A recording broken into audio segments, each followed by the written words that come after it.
Let's talk about the false narrative that the mainstream media has been using to cover this story from the very beginning. Well, one of the things is, and I can have a lot of sympathy for reporters working in the mainstream these days, because especially at newspapers, I've been a journalist for 30 years, and for that entire time, newspapers have been in decline. And the result is that staffs get smaller, demands on reporters increase. Now they have to blog.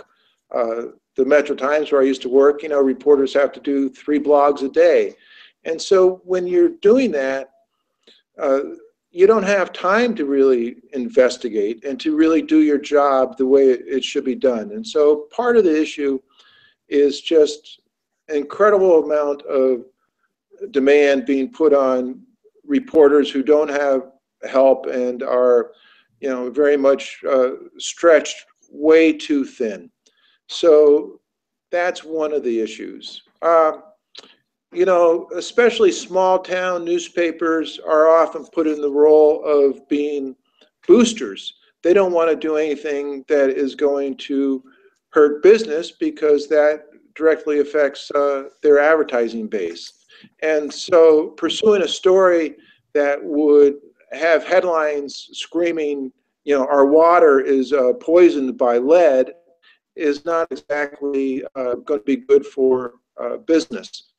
So that's another pressure. Depending on the publisher, whether your publisher is gutsy or not, is another issue, because they're hanging out at the Chamber of Commerce. And so is that a publisher that's willing to take grief from his peers, essentially, in terms of running a business, for reporting the truth? The other thing is, I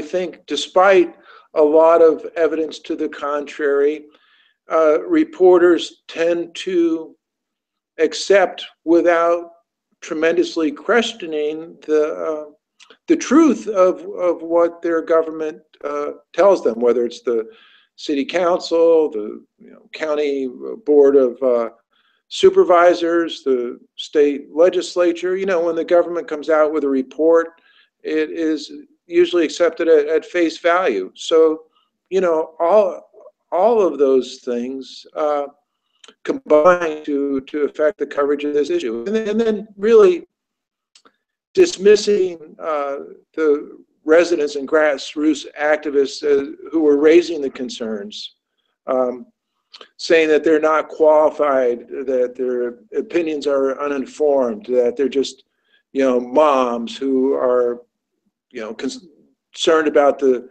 their kids, and because of that are not being rational about what they're saying.